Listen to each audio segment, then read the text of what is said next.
there, and thank you for joining us on the morning news. This is Prime Flash coming to you live from My Media Prime Television, and I am Dolly Ngonde.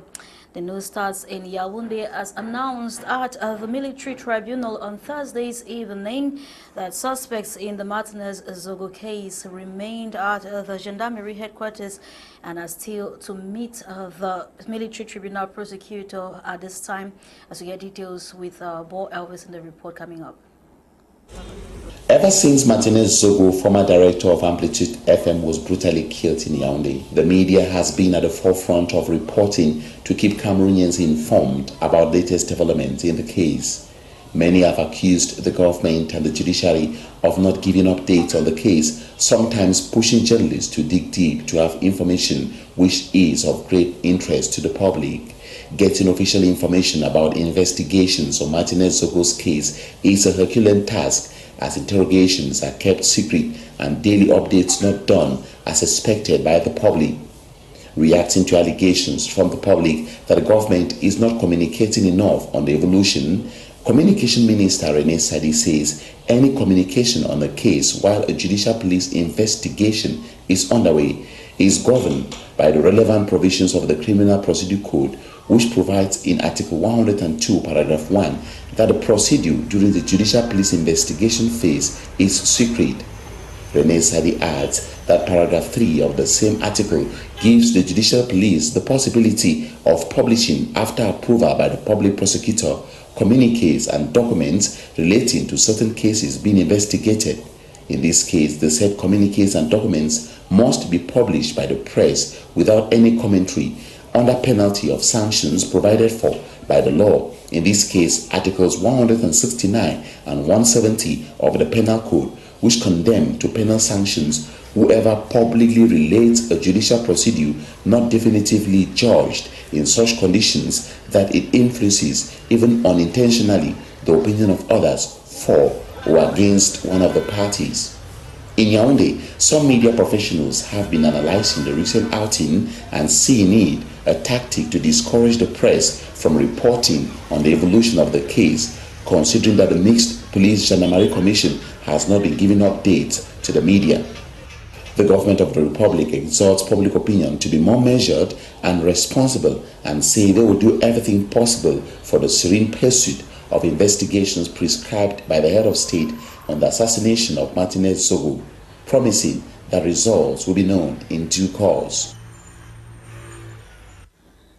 And in the same light, Cameroonian journalists have been urged to avoid reporting investigation secrets related to the ongoing findings about those of the death of former Amplitude FM director Martinez Zogo. Elvis once more from Yaoundé.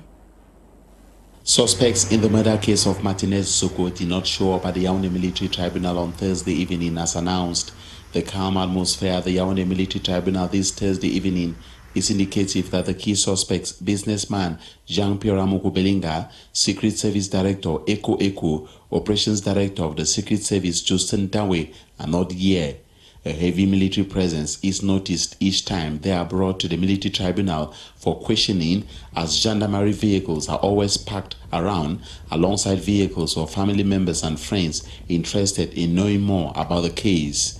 On Thursday evening, journalists lined up around the gendarmerie headquarters to observe if the suspects will be transferred to the tribunal for grilling by the prosecutor. At the last minute, we heard from sources that their transfer for questioning at the military tribunal has been pushed forward to Friday. Opposite the Yaoundé Military Tribunal, bar owners were prepared for a long, profitable night. Places were quite dry Thursday as the suspects were not brought.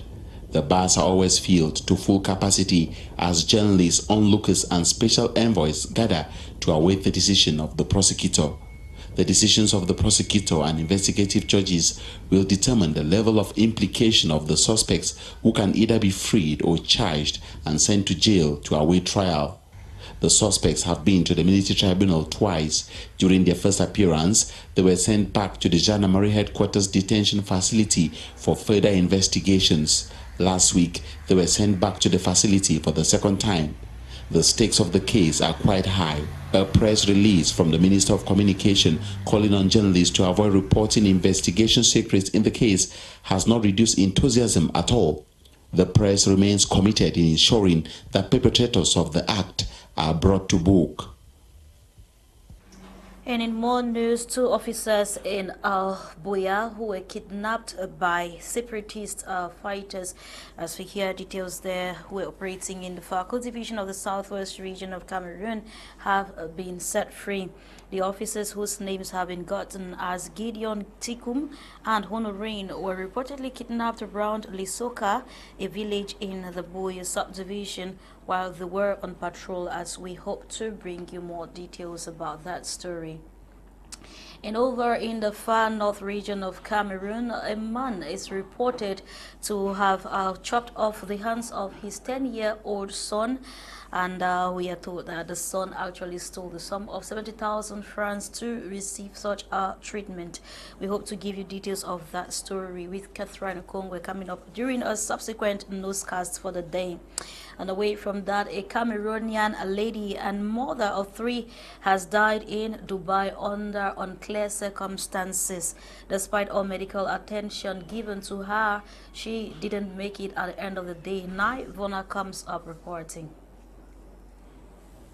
Noel Tamnjong was a Cameroonian lady working and residing in Dubai in the United Arab Emirates. She was a mother of 3 and met her demise on her way to work on February 28, 2023, when she collapsed due to health issues. According to local sources, Noella woke up that fateful day in good health and set out for work, but hours later, she was found lying helplessly on the ground. She was, however, rushed to the hospital, but reports allege her employers refused to sign as guarantors on the basis of it's not part of her insurance. Although another Cameroonian later signed for Noella's treatment to commence, it was rather too late as Noella had already died. The real cause of her death is not known, but her death has left friends and family in shock as many wonder what becomes of her little children. It should be noted Noella's case is not the first, as many Cameroonians residing in the diaspora have in recent times died under very strange circumstances. You're welcome back. Meantime, Linda Mungo, one of the victims of the Buea bomb blast during the Mount Cameroon Race of Hope, has died. She died at the Buea Regional Hospital where she was receiving medical attention. But according to some family members, chances for her survival were high. We will be finding out what actually transpired in the report coming up next. Her neighbors are still in disbelief over the announcement of her death. Linda Mbongo was in her late 20s and also a victim of the bomb blast during the Mount Cameroon Race of Hope in Buea, which occurred last Saturday, February 25th, 2023. But with hopes of survival upon her arrival at Buea Regional Hospital, the question of the day is what transpired. A family member would now respond to this. Medically speaking, they were not taking the right procedure because when somebody is in that intensive care unit, there needs to be one doctor on standby. But most often it was just the nurses. And with a case like that, the nurses can actually not handle it very well. Because severally I saw the way she was breathing, even with the oxygen. I did not actually see that they were really doing something, because it doesn't really just suffice for you to put oxygen on somebody. But you need time and again, calm, check, and all of that. Besides the fact that they were restricted from visiting their patient, other faults were observed. I remember the first day they came, they actually said they would put her blood. And later on they did not do that. It's yesterday that they were struggling to do blood, and which I don't know, I am even sure, because when you send somebody in intensive care units, you need to be one family member that is seeing what is happening, even if through the window. But they only called my elder sister when she was already like very, very serious. In addition, this relative says most of the bills were still incurred by them. What I noticed was that there are some drugs that they write and we will not know who to go to. But they actually told us that they were the ones to take all the leaves. And so some medicines will go and buy it in town. And they will not be able to reimburse the receipts of the money. So I can say that they actually were not taking their full responsibility.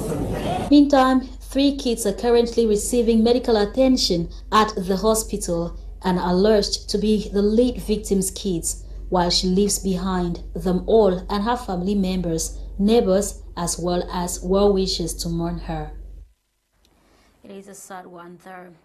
Over in the Northwest region, a young ex-fighter at the Bamenda DDR Center who laid arms years back after demobilization to opt for studies has graduated from the public service school NASLA.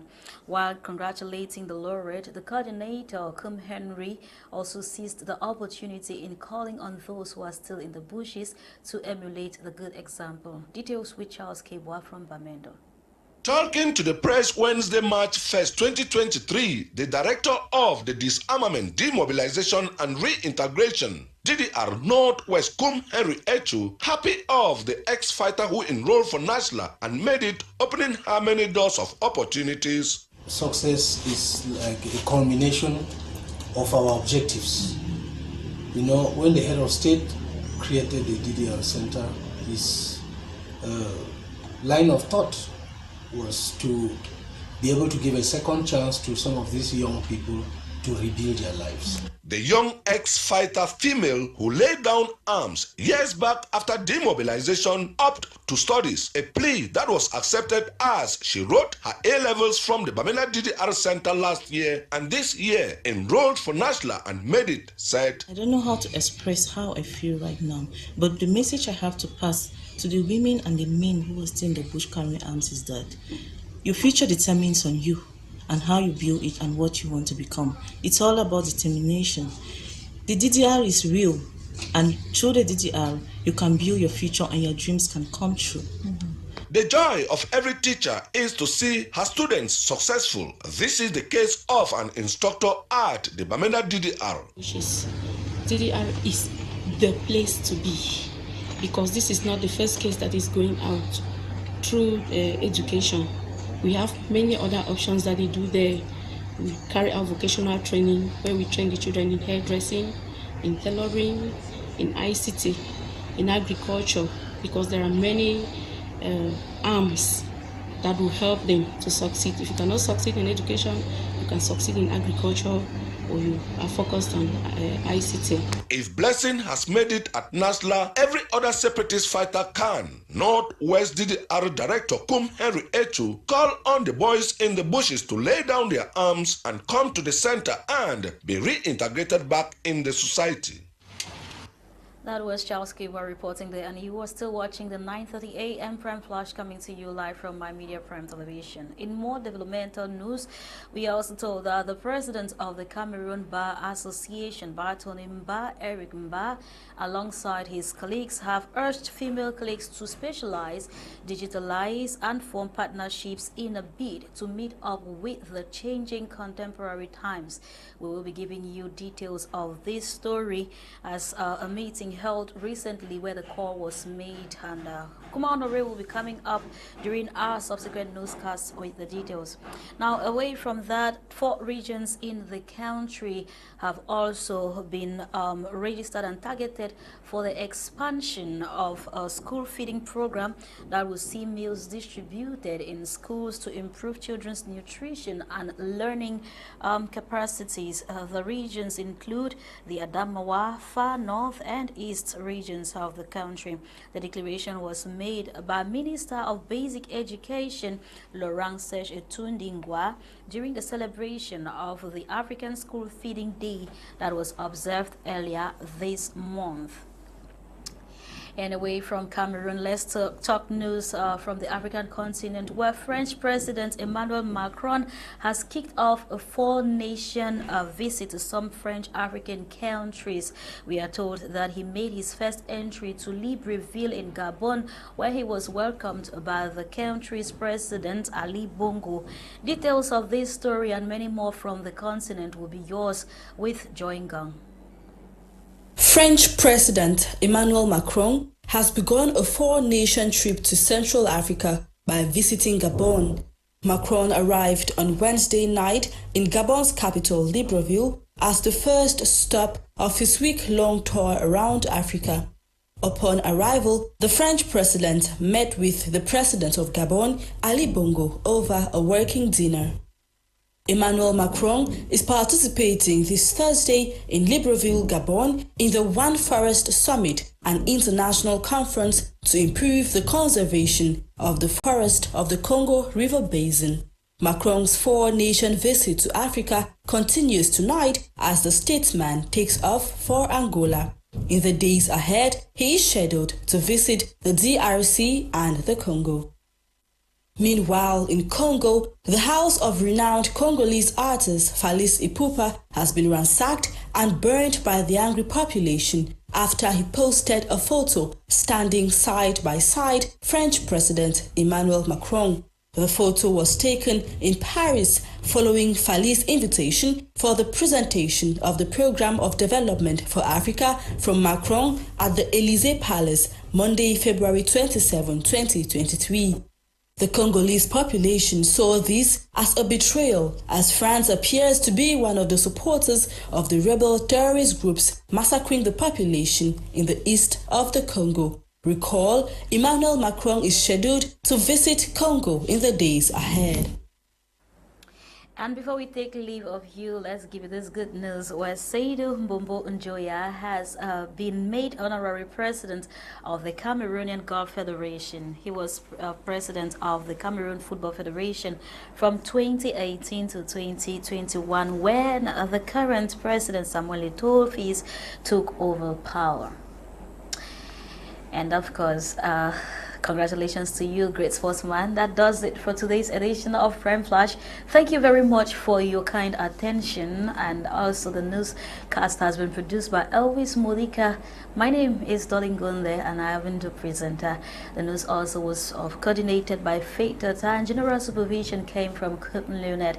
At exactly 10 a.m. Cameroon time, the brief is coming up next with Lasha Kingsley and co-hosts, where the major headlines on the newspapers will be analyzed for your viewership. Many more programs will be yours if you choose to stay with us. Happy weekend from me to you. Goodbye.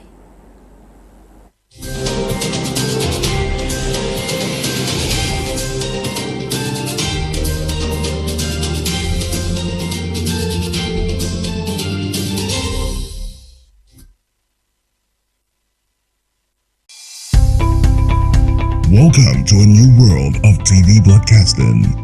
My Media Prime. News, discovery, culture, sport.